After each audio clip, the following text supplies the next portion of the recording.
आदि गुरु परम गुरु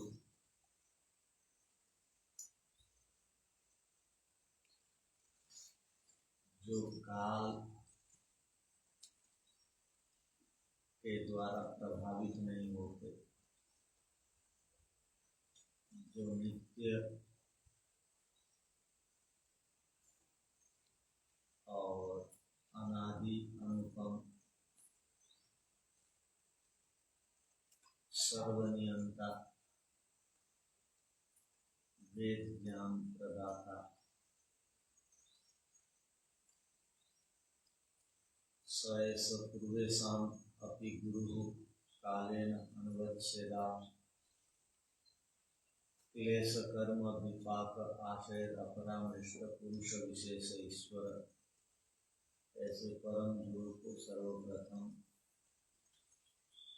कृतज्ञता का भाव प्रकट करते हुए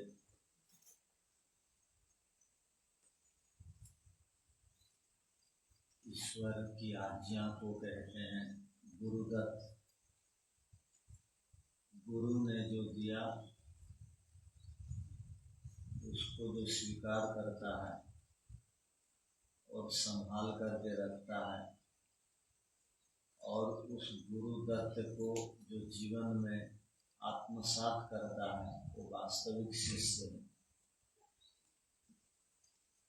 तो हम सबको गुरुदत्त बनना चाहिए। परम गुरु ईश्वर द्वारा प्रदत्त वेद के उपदेशों को, आज्ञाओं को, उनके दानों को, अवदानों को स्वीकार करते हुए अपने जीवन को उनकी आज्ञाओं को मानने में ही लगा देना चाहिए, जिससे जीवन का लक्ष्य समस्त दुखों से निवृत्ति और परम आनंद की प्राप्ति की अनुभूति हम इस पवित्र जीवन में कर सकें। आज संपूर्ण विश्व और विशेष करके भारत के लोग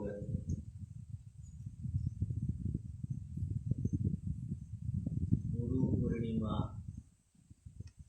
दिवस मना रहे हैं। तो गुरु पूर्णिमा के पावन अवसर पर समस्त देशवासियों को गुरुकुल हरिपुर परिवार की ओर से बहुत बहुत हार्दिक अभिनंदन।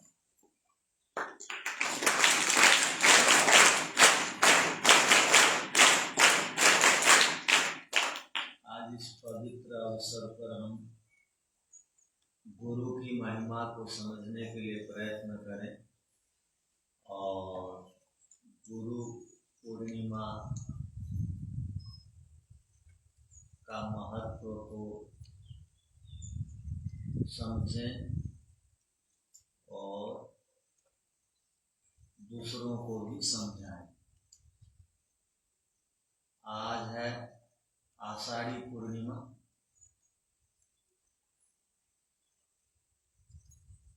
और इसको गुरु पूर्णिमा के रूप में मनाते हैं। जो धार्मिक लोग हैं, जो गुरु की सत्ता को स्वीकार करते हैं, जो गुरु की महिमा को और गुरु के द्वारा दिए गए शिक्षाओं को, दीक्षाओं को जो जीवन में उतार करके लाभान्वित होते हैं, वो गुरु के प्रति कृतज्ञता का भाव रखते हैं।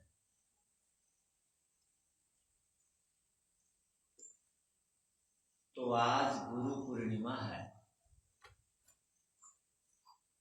आज ही के दिन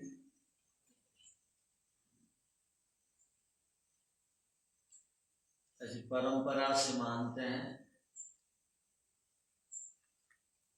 कि महाभारत के रचयिता महर्षि वेदव्यास जी का जन्म हुआ, तो उनकी आज जयंती है।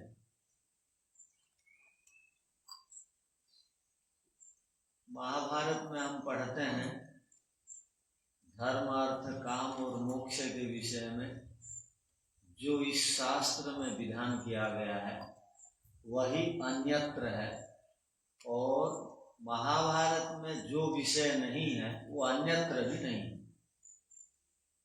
अर्थात महाभारत की महिमा इतना अधिक है। महाभारत में जो सिद्धांत हैं वो अन्यत्र दिखाई देते हैं, उनका विस्तार दिखाई देता है। यदि महाभारत में कोई सिद्धांत नहीं है तो अन्यत्र ग्रंथों में नहीं दिखाई देगा।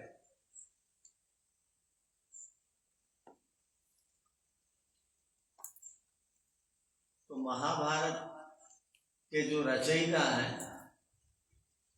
वो महर्षि व्यास जी हैं,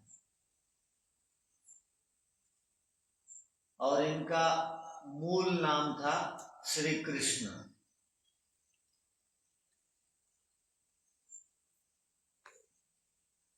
इनकी मां सत्यवती थी, और यमुना के किस द्वीप पर इनका जन्म हुआ, इसलिए इनको कह दिया गया श्री कृष्ण द्वैपायन। यमुना के किसी द्वीप पर जन्म हुआ तो द्वैपायन हो गया।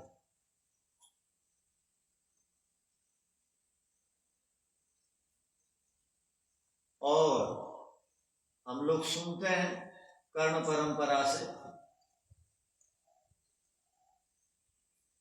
महाभारत को पंचम वेद कहा जाता है।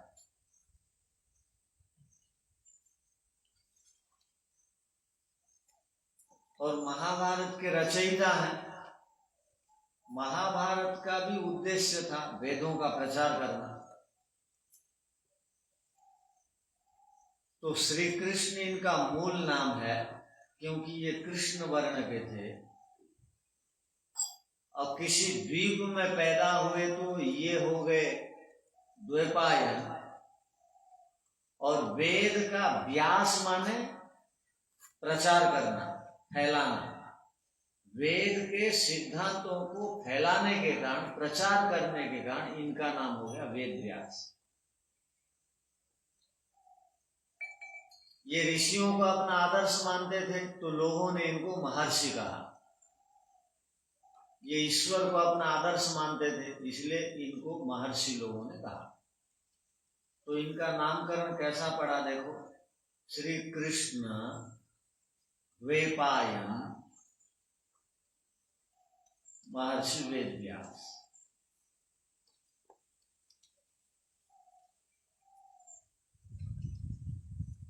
तो व्यास विस्तार को कहते हैं, ध्यान रखना, प्रचार को कहते हैं। तो पहले जितने भी नाम दिए जाते थे लोगों के, वो सब उनके गुण आधारित होते थे नाम। वेद का प्रचार किए, वेद का विस्तार किए, इसलिए इनका नाम पड़ गया। क्या पड़ गया? वेद व्यास।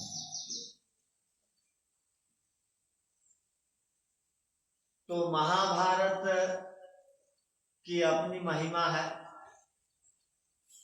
महाभारत एक ऐसा ग्रंथ है जिससे और भी कई ग्रंथ बन गए। विदुर नीति महाभारत से, नारद नीति महाभारत से, कणिक नीति महाभारत से, गीता महाभारत से। कितने ग्रंथ हो गए? कहाँ से निकल रहे हैं ये सब? कौन कौन से ग्रंथ आ गए? और गीता है। तो 4-4 ग्रंथ निकले, और बहुत ये ग्रंथों ने अपनी प्रसिद्धि पाई। अर्थात ये ग्रंथों की प्रसिद्धि हुई। अब गीता को कौन नहीं जानता? विश्व भर के सब लोग गीता को जानते हैं, वो महाभारत का ही भाग। विदुर नीति को कौन नहीं जानता? वो महाभारत का भाग। और महाभारत में एक सनत सुजात पर्व है। क्या पर्व है? सनत सुजात। कई पर्व है महाभारत में, माने महाभारत के चैप्टरों को, अध्यायों को वहां पर्व कहा गया। जैसे लेसन हम बोलते हैं, वहां पर्व नाम उनका पड़ेगा। जैसे ऋग्वेद में लेसन को मंडल बोलते हैं, अथर्ववेद में कांड बोलते हैं, यजुर्वेद में अध्याय बोलते हैं।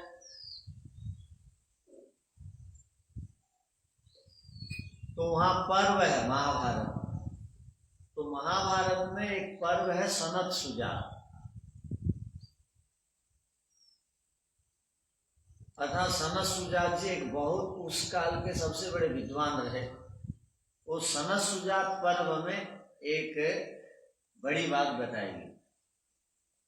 वहां कहा गया, यदि जीवन में सिद्धि को, सफलता को, उपलब्धि को, दिव्यता को और भव्यता को और मोक्ष तक को प्राप्त करना है तो क्या करना पड़ेगा? तो वहां पर कहा कि एक तो शास्त्र के ऊपर विश्वास करना, एक गुरु जी के ऊपर विश्वास करना, और जीवन में कभी उत्साह को मत छोड़ना, और कभी भी समय का दुरुपयोग मत करना। काल, 4 शब्द आए वहां। क्या क्या है? शास्त्र, गुरु,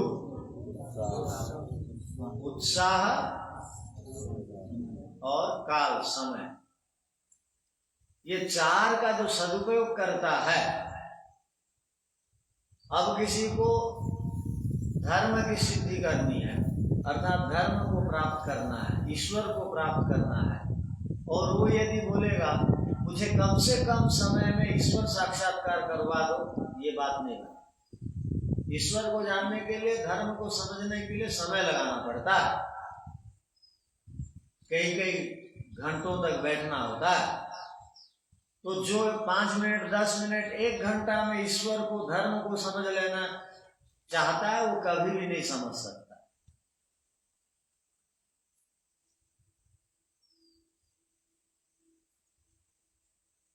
हम लोग सुनते हैं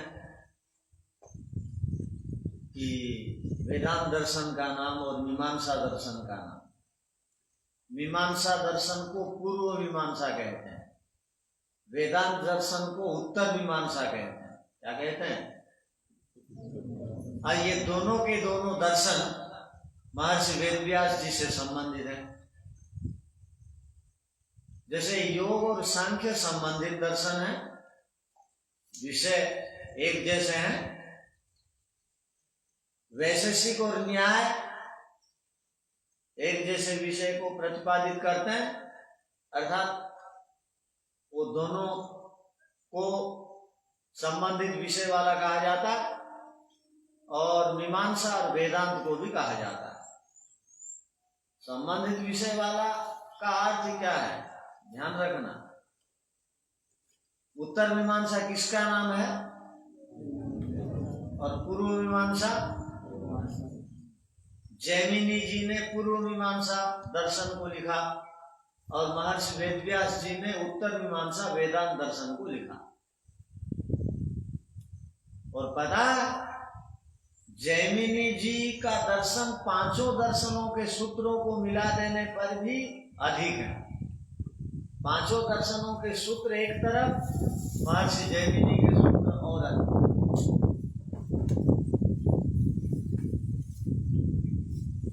अर्थात संख्या की दृष्टि से। और जैमिनी किसके शिष्य थे? महर्षि वेदव्यास जी के शिष्य थे। इसलिए दोनों का सूत्र भी शुरू जब होता है तो एक जैसा लगता है। मीमांसा दर्शनकार ने कहा अथा तो धर्म जिज्ञासा, और वेदांत दर्शनकार ने प्रथम सूत्र बनाया अथा तो ब्रह्म जिज्ञासा। देखो, गुरु जी ईश्वर का साक्षात्कार करवाना चाह रहे हैं, क्योंकि उनका नाम वेद व्यास पड़ा क्या के लिए? वेदों का उन्होंने विस्तार किया, प्रचार किया और वेदों को सरल भाषा में महाभारत में लिखा, वेदों की बातों को महाभारत में स्थान दिया। और वेदांत दर्शन भी लिखते हैं वो, और इतिहासकार कहते हैं कि योग दर्शन की व्याख्या भी उन्होंने, जो महर्षि वेद व्यास व्याख्या हम बोलते हैं ना पतंजलि योग सूत्रों, ये इन्हीं की व्याख्या है। उसमें कुछ मतभेद भी है, किंतु पढ़ने से ऐसा लगता है कि तीनों में वेद को और धर्म को और ब्रह्म को आधार माना गया जीवन का। तो अथा तो ब्रह्म जिज्ञासा सूत्र किनका है? महर्षि वेद व्यास जी का। और अथा तो धर्म जिज्ञासा किसका है? उनके शिष्य जी का। अर्थात वेद व्यास जी स्वयं अपने आप ईश्वर की जिज्ञासा करनी चाहिए, ईश्वर की उपासना करनी चाहिए, इस सिद्धांत के साथ दर्शन का प्रारंभ किया। अर्थात यदि कोई जानने की बात है जीवन में, वो ब्रह्म है और कुछ नहीं। जिज्ञासा माने जानो, जानने की इच्छा रखो। और कोई पदार्थ को जानने की इच्छा रखते हो, नहीं जानते हो, उसका कोई जीवन में महत्व नहीं। यदि ब्रह्म को जानने की इच्छा नहीं है, ब्रह्म को यदि हमने नहीं जाना तो कुछ नहीं जाना। यह है महर्षि वेद व्यास जी का कथन। और उनके शिष्य और बढ़ चढ़ के बोलते हैं धर्म नाम ईश्वर का है, धर्म नाम सत्य का है, धर्म नाम न्याय का है। माने स्वयं परमपिता परमात्मा धर्म स्वरूप है, न्याय स्वरूप है, सत्य स्वरूप है। अब उनके शिष्य भी बढ़ चढ़ करके निकले, वो गुरुदत्त थे, गुरु की बात को जीवन में आत्मसात करने वाले थे जैमिनी जी। उन्होंने भी ग्रंथ का शुभारंभ धर्म के साथ किया। अर्थात कभी भी धर्म को मत छोड़ना, अर्थात कभी भी सत्य को मत छोड़ना, कभी भी ईश्वर को मत छोड़ना। यदि कुछ जानने की बात रह गई है वो धर्म है, उनका ये कहना।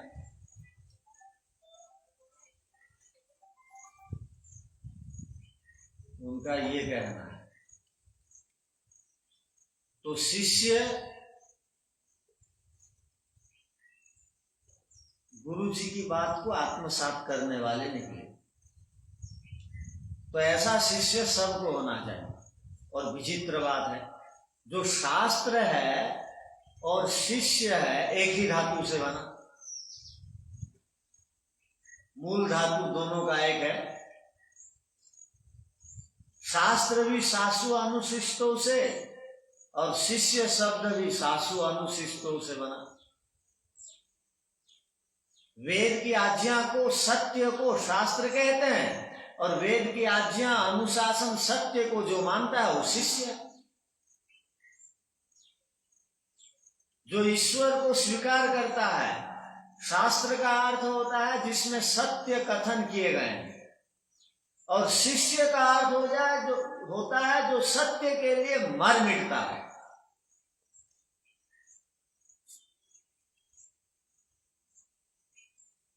तो शिष्य और शास्त्र का मूल धातु क्या है?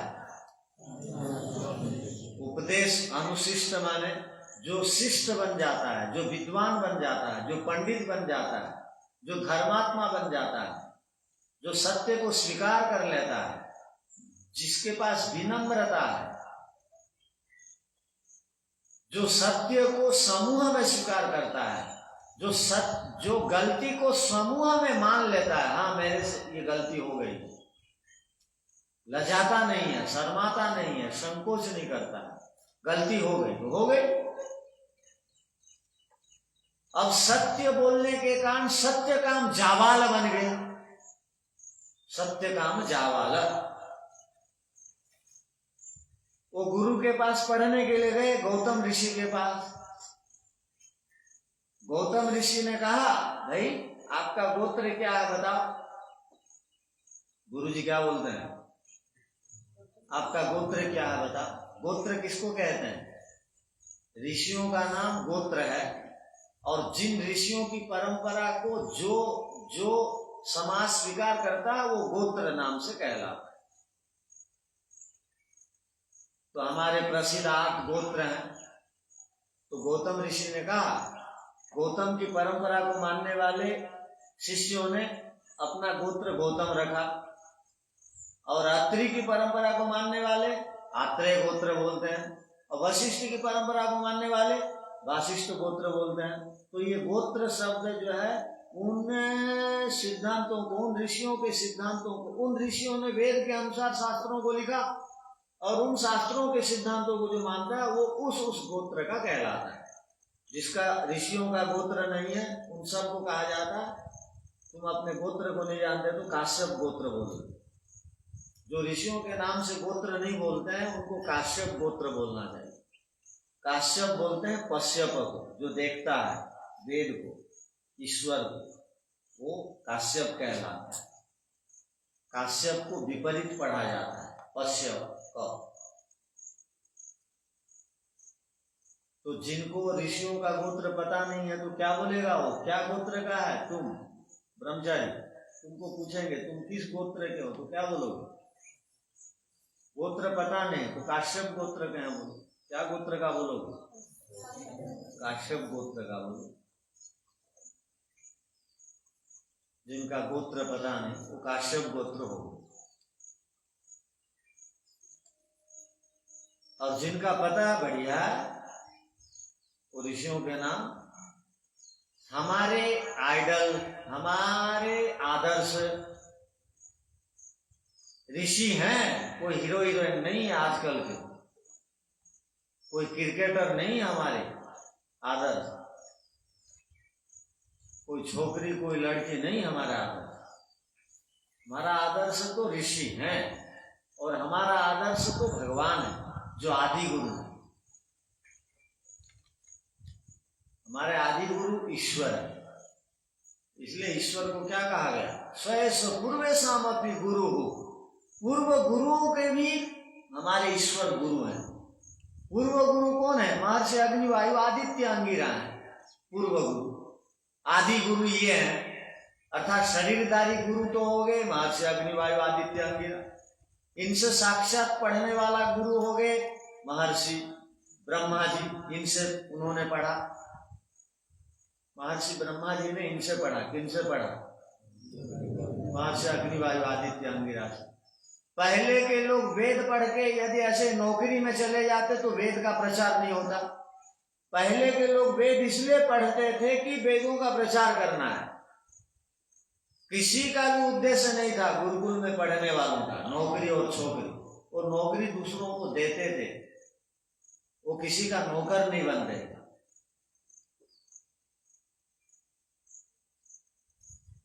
वो नौकर रखते थे, दूसरों को देते थे। तो गुरुकुल में पढ़ने वाले तो आत्मसात करते हैं ब्रह्म विद्या को, ईश्वर की विद्या को, वेद विद्या को। छोटा लक्ष्य लेकर के चलते नहीं, बड़ा लक्ष्य सब।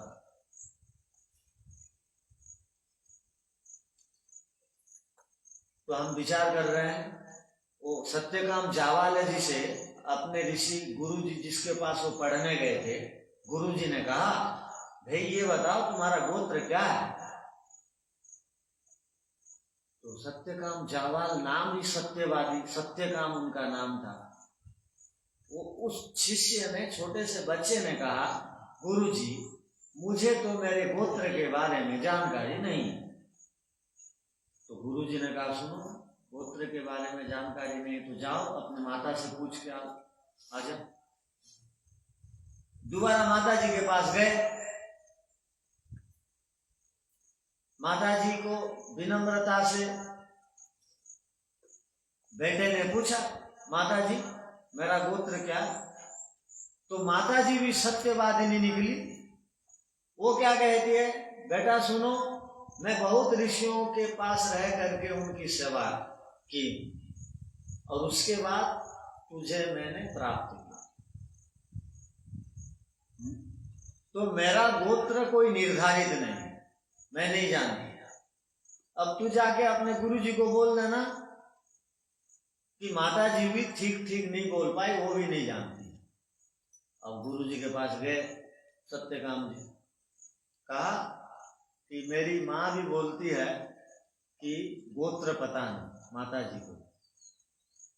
तो गुरु जी बहुत संतुष्ट हो गए, माता जी को, तेरे माता जी को मानना पड़ेगा। आजकल गुरुकुल में आने से भरवाते हैं, फॉर्म भरवाते हैं, लिखते हैं वार्षिक आमदनी क्या, तो आपस में बात करते हैं, अनुमान से लिख दो 20,000 30,000।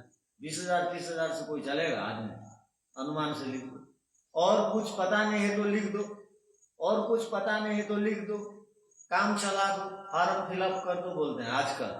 किंतु उस समय भी जब फॉर्म भरा गया, गोत्र पूछा गया, वो सत्य बोला, वो ब्रह्मचारी सत्य का। तो ऋषि उनके गुरु जी संतुष्ट हो गए, बोले तू बढ़िया शिष्य निकला, अब तुझे तो ऐसी ही मुक्ति मिल गई, सत्यवादी को तो मुक्ति मिलती है। तुम सत्य बोलने वाले, अंदर से तुम पुष्ट हो। पोषक तत्व दो प्रकार के होते हैं, एक अन्न आदि पोषण करते हैं शरीर को, और ज्ञान से अंतःकरण पोषित होता है। और जो अंदर से ज्ञानी है, सत्यवादी है, वो तो अंदर से पुष्ट है, बलवान है, और बाहर से कोई बलवान नहीं है। मान लो दारासी जैसे बाहर से कोई नहीं दिखता है, किंतु अंदर से वो महर्षि कणाद और महर्षि वेदव्यास और महर्षि दयानंद के विचारों को रखता है। तो वो तो अंदर से जो पुष्ट है, उसको तो बाहर से और पुष्ट अर्थात शरीर से शक्तिशाली बॉडी बिल्डर बनने की तो जरूरत नहीं है, क्योंकि वो अंदर से पोषित हो गया है।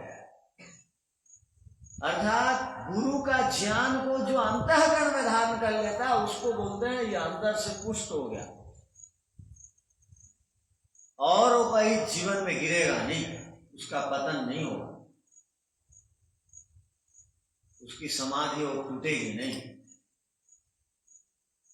तो सत्यकाम जावाल के समान हमको सत्यवादी बनने की आवश्यकता है।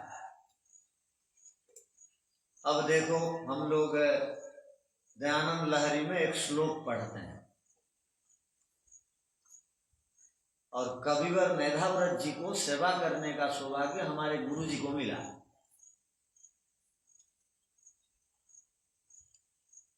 तो झज्जर में थे, बड़े ब्रह्मचारी झज्जर इसलिए भेजते हैं, वो तो और कोई विश्वविद्यालय में भेज देते परीक्षा के लिए, किंतु महर्षि दयानंद विश्वविद्यालय में अब भी आर्ष ग्रंथों को प्राथमिकता गुरुकुल स्कीम में देते हैं। हमारे अतीत से ये परंपरा चली आ रही। तो गुरुकुल झज्जर पुराना गुरुकुल है, तो गुरुकुल झज्जर में बहुत विद्वान थे, और हमारे गुरु जी वहीं पढ़े हैं। तो वहाँ सबको एक बार जाना चाहिए बोल के बड़े होते ही भेजते हैं वहाँ पर परीक्षा देने। तो गुरु स्थान देख के आना चाहिए।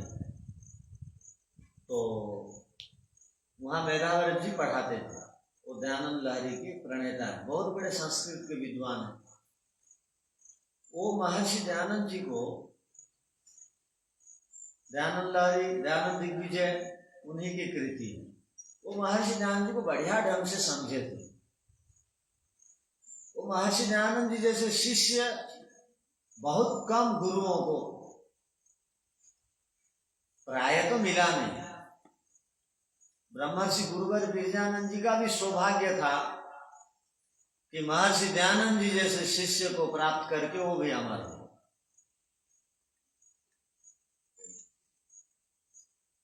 तो महर्षि दयानंद जी के विषय में कविवर मेधाव्रताचार्य जी एक बहुत बढ़िया श्लोक लिखते हैं।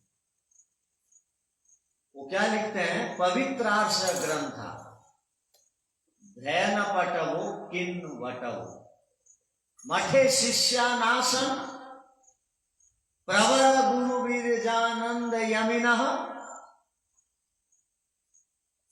परम प्रेमणः पात्रम परमम अभवः त्वं कथमय गुरोर्विद्या यस्मिन् फलति सहि शिष्य प्रियतम। कितनी बड़ी बात। महर्षि दयानंद जी को समझने के लिए भी साधना करने की आवश्यकता होती है, तप करने की आवश्यकता होती है, तब कोई महर्षि दयानंद को समझता है, तब वो पागल होकर के समाज सेवा में लगता है, नौकरी के पीछे छोकरी के पीछे दौड़ता नहीं है। महर्षि दयानंद को नहीं समझने वाला समाज का काम कर ही नहीं सकता है। महर्षि दयानंद के काम करने वालों को लोग पागल बोलेंगे, और बोलते भी हैं, पागल है, पढ़ा लिखा है, साधु बन गया, इसके पास और कोई काम नहीं। जब हम नैष्ठिक दीक्षा लिए तो हम बहुत गुरुकुलों को जाते थे, हमारे गुरुजी बहुत गुरुकुलों को घुमाए। वो दिल्ली में सम्मान हुआ और कांगड़ी में सम्मान हुआ विश्वविद्यालय में। उस समय कुलपति थे, उस समय धर्मपाल जी थे कुलपति। वो हम गुरुकुल कांगड़ी में, ये हम लोग ऐसे नौजवान थे, खुश होंगे बोल के गुरु जी की इच्छा हुई हर जगह घुमाने की, तो विभिन्न स्थानों में गए, सम्मान उस समय मिला। उस समय साहिब सिंह जी वर्मा मुख्यमंत्री रह चुके थे, वो एक बड़े विद्यालय में सम्मान करवाए थे हम जितने नैष्ठिक दीक्षा लिए थे। तो दिल्ली गए थे, तो दिल्ली में कुछ लोगों ने हमसे कहा, वो ब्रह्मचारी अभिषेक क्यों दीक्षा लिया, वो अभी हैं, बड़े बड़े हैं, सन्यासी भी हैं, बड़े बड़े झज्जर में भी रहे, तुम क्यों दीक्षा लिया? अभी पढ़ाई पूरी करते, नौकरी करते, दीक्षा लिया, बीच में छोड़ देगा, घर भाग जाएगा। तेरे गुरुजी बहुत चालाक है, अभी पूछ रहा है, बाद में नहीं पूछे। ये सब बात सुनने को तो भी हम नहीं घबराए।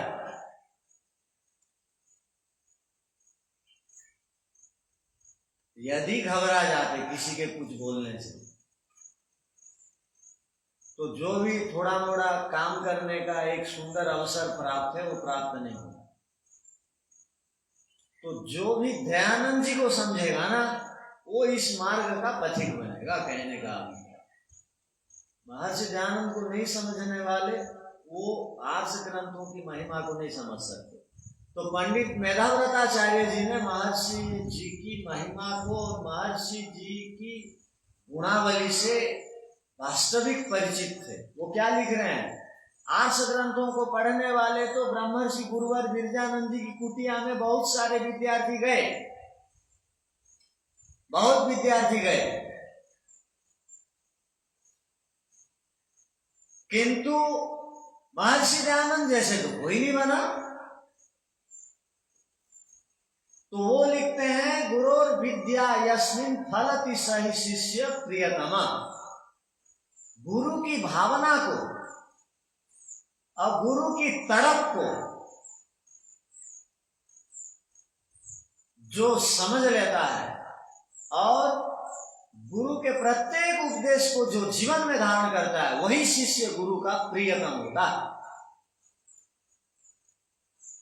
अब देखो, यमुना जी से रोजाना घड़े में पानी भर के लाते थे गुरु जी को स्नान के लिए, गुरु जी के कमरे को झाड़ू लगाते थे, कपड़े आदि भी धोते होंगे। अब बड़े भी हो गए थे आयु में, 30 साल की उम्र हो गई थी, तो भी संकोच नहीं करते थे, सेवा करते थे। तब जाकर के गुरु की विद्या उनमें फली अर्थात प्रकट हुई। अब गुरु जी को एक वास्तविक शिष्य मिल गया और वो शिष्य जो है जगत का उद्धार करने में। आजकल ये क्या शंकराचार्य हैं,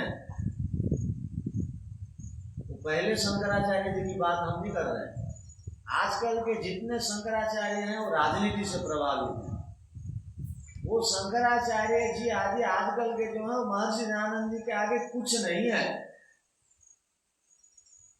और आदिम शंकराचार्य वो परिस्थिति बस महर्षि दयानंद जी उनको बहुत सम्मान देते हैं कि बहुत कम उम्र में उन्होंने वेदों को समझा और प्रचार प्रसार किया। तो वो शंकराचार्य आदि और महाभारत के बाद जो ऋषियों की एक पवित्र परंपरा है, महर्षि दयानंद जी की ही भाषा में महर्षि ब्रह्मा से लेकर महर्षि जैमिनी पर्यंत, वो जैमिनी के बाद किसी का नाम महर्षि दयानंद ने नहीं लिखा। जैमिनी के बाद शंकराचार्य जी भी हुए हैं। यदि वो बिल्कुल वेदों के प्रामाणिक आदि सब कुछ होते तो उनका भी वो नाम लिखते जरूर। हाँ, वो ब्रह्मचारी थे, बहुत काम उन्होंने किया। और जैन और बौद्ध लोगों का जो एक प्रबल समस्या उस समय आचार्य शंकर जी के समय समस्या हो गई थी, ये ईश्वरवाद का खंडन कर रहे थे, तो उनके विरोध में बहुत बड़ा एक संघर्ष करने का अवसर आचार्य शंकर जी को मिला। वो तो काम किए, किंतु महर्षि दयानंद जी के शब्दों में ब्रह्मा से लेकर जैमिनी तक जो एक पवित्र परंपरा ऋषियों की थी, उन्होंने उसमें शंकराचार्य को ऐड नहीं किया। इसका मतलब है कि जैमिनी के बाद ऋषियों की परंपरा खत्म सी हो गई थी, किंतु उस परंपरा को खालिस्तान को भरने वाला यदि कोई एक व्यक्ति निकला तो महर्षि दयानंद जी, जो हमारे लिए आदर्श हैं, जिनके नाम की रोटी हम खा रहे हैं, तो महर्षि दयानंद है, जो कि गुरु की आज्ञा को 101% मानते थे। और गुरु जी की इच्छा हुई वेदवाद को स्थापित कर, आर्ष ग्रंथ का प्रचार कर और पूरा ये जीवन आर्ष ग्रंथों के लिए लगाओ, तो गुरु जी की आज्ञा को उन्होंने पूरा पालन किया। तब जाकर के आज भी ऋषियों की परंपरा समाप्त होने के बाद भी वो जो खाली स्थान था महर्षि दयानंद जी ने भरा बोल करके आज हम वास्तविक बात हर जगह कह पा रहे हैं, सुन पा रहे हैं। वेद की वास्तविकता को, दर्शन की वास्तविकता को प्रतिपादन करने वाले महर्षि दयानंद जी जैसे गुरु जी हमको प्राप्त हुए।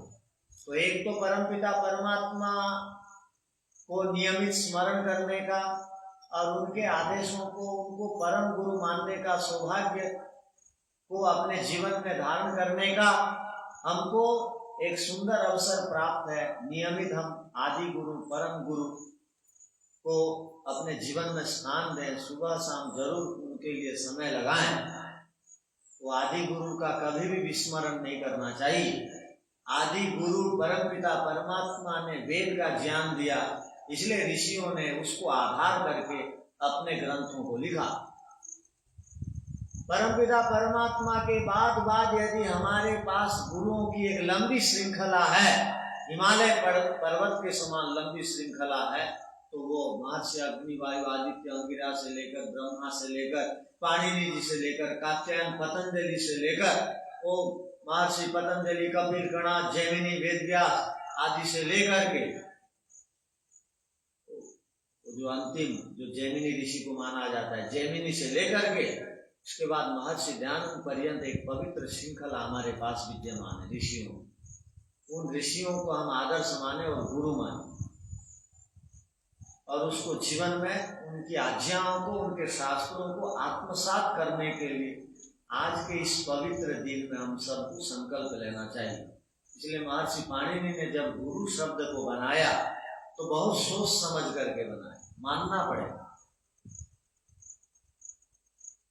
महर्षि पाणिनि की भाषा को, महर्षि पाणिनि की विज्ञान सम्मत वार्ता को अब तक भी वैज्ञानिक लोग पकड़ नहीं पाए। प्रत्येक शब्द को चीर फाड़ करने का जो सामर्थ्य महर्षि पाणिनि ने दिया है, मानना पड़ेगा। और जो महर्षि पाणिनि को समझ जाता है वो वेद के मंत्रों के शब्दों को धड़ाधड़ पकड़ लेता है, समझ लेता है। संस्कृत के श्लोकों को, रामायण महाभारत के श्लोकों को फटाफट समझ लेता है। उसको किसी की व्याख्या और पढ़ने की आवश्यकता नहीं है, क्योंकि वो मूल को पकड़ लिया। तो महर्षि पाणिनि को भी हमको उनके शास्त्रों को भी पढ़ने का अवसर मिलता है। महर्षि पाणिनि ने आचार्य शब्द बनाने के लिए तो चर गति भक्षण लिखा, और उपाध्याय बनाने के लिए इंग अध्ययन ने लिखा। उपाध्याय भी गुरु को कहते हैं, एक भाग के विशेषज्ञ। और आचार्य जो आचार्य को ग्रहण कराता है और जो स्वयं आचारशील है, आचारम ग्राह्य, वो आचार्य। और गुरु के लिए उन्होंने 3 धातु को दिया है, लिखा। एक ग्री शब्द, एक ग्री निगरण, एक ग्री विज्ञान। ध्यान रखना, 3 धातुओं को उन्होंने लिखा। अब गुरु शब्द को बनाएंगे कैसे? तीनों ग्री ग्री ग्री है, तो ग्री को गर हो जाता है। अब कुग्रोरुश्च एक सूत्र है उनादि कोश में, उससे रू प्रत्यय आ गया तो गुरु बन गया, ऊ प्रत्यय। अब गुरु बन गया। देखो, एक गुरु के लिए 3-3 धातु है। अब धातु का अर्थ होता है जो शब्दों को धारण करते हैं, जो शब्दों के अर्थ को बताते हैं, उसको धातु कहते हैं। जैसे शरीर के धातु शरीर को धारण करते हैं, रस, रक्त, मज्जा, वीर्य, ये शरीर को धारण करते हैं, इसलिए शरीर ठहरा हुआ, न तो रोगी हो जाता। जिनमें रोग निरोधक शक्ति नहीं है उनको ये सब समस्या होती है, माता पिता, ये सब रोग निरोधक शक्ति के अभाव में। वो वातावरण में कुछ भी प्रभाव पड़ा, वो आलसी आदमी जरूर वातावरण जनित रोगों से प्रभावित होगा। निरंतर व्यायाम नहीं करने वाला। तो हम विचार कर रहे हैं, गुरु जो शब्द बनाना, उसका जो मूल धातु है वो ग्री शब्द है, और ग्री निगरण है, और ग्री विज्ञान है। तो गुरुजी को गुरुजी क्यों कहा जाता है? हम लोग सुनते हैं दूसरों से, गु नाम अंधकार का है, रू नाम अपसारण का है, दूर करने का है। जो अंधकार को दूर कर देता है उसको गुरुजी कहते हैं, गुरु कहते हैं, जो अंधकार को दूर कर देता है। अर्थात मस्तिष्क के अंधकार को, अंतःकरण के अविद्या को, अज्ञान को जो दूर कर देता है वो गुरुजी है। और जो शरीर के अंधकार माने रोगों को जो दूर करने का उपाय बताता है वो गुरु। शरीर के रोग को भी गु कहा जाता है, और रू कहा जाता है जो दूर करने का उपाय बताता है। शरीर रोगी नहीं होगा, उसका उपाय जो बताया वो गुरु जी। अंतःकरण रोगी हो गया तो शरीर से निरोगी रहने पर भी कुछ कोई खास काम नहीं कर पाएगा आदमी। जो अंतःकरण जिसका बीमार है, अज्ञान और अविद्या से ओतप्रोत है, वो बाहर से कितना भी हृष्ट पृष्ट क्यों ना हो, उससे समाज की सेवा नहीं होगी। ना अपनी सेवा ही नहीं हो रही है तो समाज की क्या सेवा हो। तो गुरुजी जो होते हैं वो अंदर की अविद्या को मिटाते हैं। ग्री निगरण है, वो अविद्या को खा जाते हैं और अविद्या का उद्गिरण करते हैं। अविद्या को समाप्त करने के लिए ज्ञान का उद्गिरण करते हैं। निगरण है, गृह निगरण का अर्थ है खा जाना। गुरुजी अज्ञान को मिटा देता है, खा जाता है वो, या गुरुजी उद्गिरण करता है विद्या को, और अविद्या जिससे समाप्त हो जाती, अविद्या मिट जाती है, समाप्त हो जाती। इसलिए गुरुजी को गृह निगरण से गुरु शब्द बना। और गृह विज्ञान नित्य नई नई ज्ञान की बात बताते हैं गुरुजी, जो पढ़े लिखे गुरुजी हों, आर्ष ग्रंथ हों। और गृह शब्द जो उपदेश के माध्यम से हम सबको, उपदेश के माध्यम से, शब्दों के माध्यम से जो हमको उत्तम परामर्श देते रहते हैं वो गुरुजी।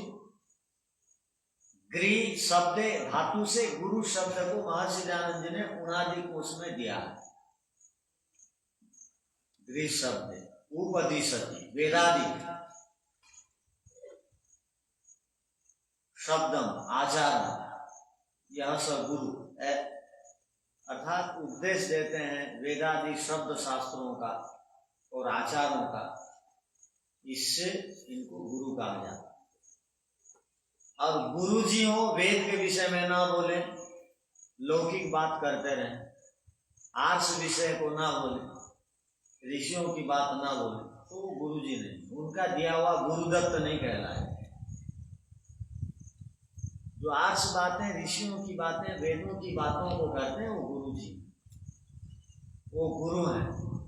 ऐसे गुरु को भी सम्मान देना चाहिए। तो आज वेद व्यास जी की जयंती है, वो वेद के अनुसार शास्त्रों को उन्होंने लिखा, महाभारत को लिखा, नीति शास्त्र, धर्म शास्त्र महाभारत है, और वेद का उन्होंने प्रचार किया, इसलिए उनका नाम वेद व्यास पड़ा। हमको भी आज गुरु पूर्णिमा वेद व्यास जयंती के अवसर पर वेद व्यास जी ऋषि जिस प्रकार पवित्र परंपराओं के लिए अपना सब कुछ न्यौछावर करे किए, हम भी अपने जीवन में अपने पवित्र गुरुओं की श्रृंखला और परंपरा को आत्मसात करने के लिए प्रयत्न करें। तब हमारा गुरु दिवस मनाना और गुरु पूर्णिमा मनाना सार्थक होगा। यदि परम आराध्य गुरु ईश्वर और ज्ञान देने वाले गुरु को यदि कोई नहीं मानता है तो उनकी स्थिति बहुत ही दयनीय होती है। आचार्य चाणक्य कहते हैं, एकाक्षर प्रदाता यो गुरु न अभिवंदन श्वान योनि शतम भुक्त्वा चांडालेषु अभिजायते। जो ब्रह्म ज्ञान देने वाला, एकाक्षर का मतलब अक्षर कहते हैं जो मिटता नहीं है, समाप्त नहीं होता है, नाश नहीं होता है। ईश्वर कभी भी नाश नहीं होता। और ईश्वर विषय ज्ञान देने वाला जो गुरु को नहीं मानता, तो छल कपट सिखाता, जो फिल्म सिखाता, जो उपन्यास सिखाता, जो वीडियो दिखाता, जो सांसारिक बात करता, जो ब्रह्मचर्य की हानि करता, वो गुरु नहीं। तो जो एक अक्षर अर्थात ईश्वर अध्यात्म संबंधित ग्रंथों से जो परिचय कराता है, उसको गुरु के रूप में स्वीकार करना चाहिए, उसको सम्मान देना चाहिए। न तो क्या होगा, लिखा स्वान योनि शतम, हाँ, स्वान कहते हैं कुत्ते की योनि को 100 बार प्राप्त करेगा मरने के बाद। उसके बाद पैदा होगा भी तो चांडाल के घर में पैदा होगा, माने स्मशान में काम करने वाला बनेगा। वो लिखते हैं, इसका अर्थ क्या है, वैसे ही हो जाएगा, ऐसी तो बात नहीं, किंतु बहुत दुख उठाएगा। इसलिए महर्षि मनु को भी लिखना पड़ा। क्या लिखना पड़ा कि गुरोर यत्र परिवादो निंदावापि प्रवर्तते, गुरोर यत्र परिवादो निंदावापि प्रवर्तते, कर्णो तत्र पिधातव्यो गंतव्यं वा ततो अन्यतः। गुरोर यत्र परिवादो निंदावापि प्रवर्तते, कर्णो तत्र पिधातव्य। देखो पिधातव्य इसको कहते हैं, कान बंद करो। जहाँ कोई गुरु की निंदा कर रहा हो, वेद विद्या पढ़ाने वाले, आर्ष ग्रंथों को पढ़ाने वाले, ईश्वर की शिक्षा दीक्षा देने वाले गुरु की जहाँ भी निंदा हो, वहां पर ऐसे कान बंद करके निकल जाना, नहीं सुनना चाहिए। क्योंकि सबके मुंह को तो कोई बंद नहीं कर सकता। वो महात्मा गांधी के तीसरा बंधक, मुंह बंद क्या हुआ, सबके मुंह को तो कोई बंद नहीं कर सकता, और सब स्वतंत्र हैं, कोई भी कुछ बोल सकता है, बोलेंगे भी, अविद्या के कारण बोलते भी। तो वहां क्या करना चाहिए, कान बंद करके आगे निकल जाना चाहिए, गुरु की निंदा नहीं सुननी चाहिए, ये कहना चाहिए, वहां से चले जाना चाहिए। अगर कहीं जा नहीं सकते, ट्रेन में सीट में बैठे और अपने गुरु की निंदा हुई, बहुत सारे लोग अब मना करेंगे, भाई ऐसा तो हमारे गुरु जी हैं नहीं, वो मानेंगे नहीं, तो क्या करेंगे, कान बंद कर दें। जो साधक है वो सबसे लड़ेगा तो नहीं, तलवार चलाएगा नहीं, क्षत्रिय लोग चलाएंगे। तो हमको वहां पर कान बंद कर देना चाहिए, यदि और कहीं सीट है तो वहां बैठ जानी चाहिए, ठीक है। अब तुम सुनते हैं गुरु निंदा करते हो, हाँ तो आज गुरु पूर्णिमा है, तो कुछ भी हो जाए गुरु जी की निंदा नहीं करनी चाहिए। किंतु मनुस्मृति में यहां तक कह दिया गया कि, या हम लोग अपने शास्त्रों में पढ़ते हैं कि यदि वो कोई अशास्त्रीय काम करते हैं तो भी स्वीकार नहीं करना चाहिए, गुरु जी को भी बोल देना चाहिए, ऐसा नहीं होना चाहिए। वो तो लिखा है कि यदि कोई ऐसे कार्यों को कर देते हैं तो प्रहार करने में भी संकोच नहीं करना चाहिए बोल करके। वो प्रहार का अर्थ क्या है? गोली चला देना नहीं, लाठी से पीटना नहीं, हाथ उठाना नहीं, गुरु जी का प्रहार, गुरु जी के ऊपर प्रहार, अर्थात शालीनता से, मीठी मीठी वाणी से बोल देने की आवश्यकता है। ये ठीक नहीं हुआ। वो फिर अभिमान से नहीं, अक्कड़ करके बोलते हैं।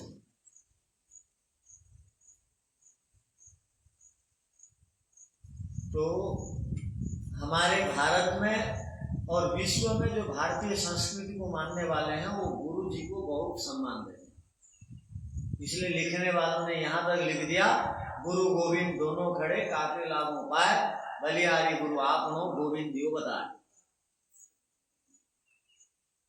स्वयं ईश्वर खड़े और गुरु जी खड़े हैं तो किसको नमस्ते करो? तो वो बोलते हैं गुरु जी को नमस्ते कर दो पहले। क्यों? क्योंकि गुरु जी ईश्वर तक प्राप्त कराते हैं, किंतु ये गलत बात है। पहले ईश्वर को नमस्ते करो, ईश्वर को सबसे अधिक सम्मान दो, प्रिय समझो। इसलिए वो चारों ओर क्या लिखा हुआ है देखो, ओम ओम है प्रथम मेखला के ऊपर, और वो जानकारी के लिए गुरु पूर्णिमा है, नीचे 4 वेद हैं और उसके बाद 4 वेद का रहस्य है, पुरुषार्थ चतुष्ट है। तो इसलिए वहां मेखलाओं में लिखा गया है आज के दिन ग्रहण करें बोले।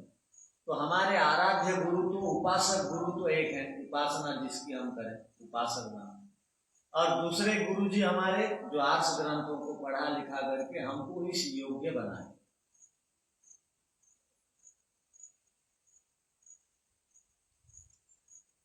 और एक ही गुरु नहीं होते हैं किसी के, बहुत गुरु होते हैं। अब गुरुकुलों में अनेक प्रकार शास्त्र पढ़ाए जाते हैं, तो अनेक प्रकार के शास्त्रों को पढ़ाने वाले भिन्न भिन्न गुरु हैं जो आर्ष ग्रंथों को पढ़ाते हैं। तो अनेक गुरु हैं और सबका सम्मान होना चाहिए, किसी का भी अपमान नहीं होना चाहिए। तो ये गुरु की महिमा है। इसलिए हमारे शास्त्रों में कहा कि जो ऐसे गुरुओं को नित्य नियमित अभिनंदन करता, अर्थात वंदन करता, नमस्ते करता, इसकी 4 चीज बढ़ती हैं, आयु, विद्या और यश और बल। तो निराकार गुरु एक है और साकार गुरु बहुत हैं, किंतु निराकार गुरु हमारे लिए आराध्य हैं, पूजा करने योग्य हैं, उपासना करने योग्य हैं। और ये साकार गुरु का चरण स्पर्श करके उनके द्वारा पढ़ाई हुई चीजों को, पढ़ाई हुई बातों को, आर्ष ग्रंथों की बातों को उनसे समझ करके उसको जीवन में आत्मसात करने के लिए प्रयत्न करने की आवश्यकता है। तो गुरु पूर्णिमा के अवसर पर सबको पुनः एक बार अभिनंदन। अब आज की कक्षा को यहीं पर हम विराम देते हैं। तो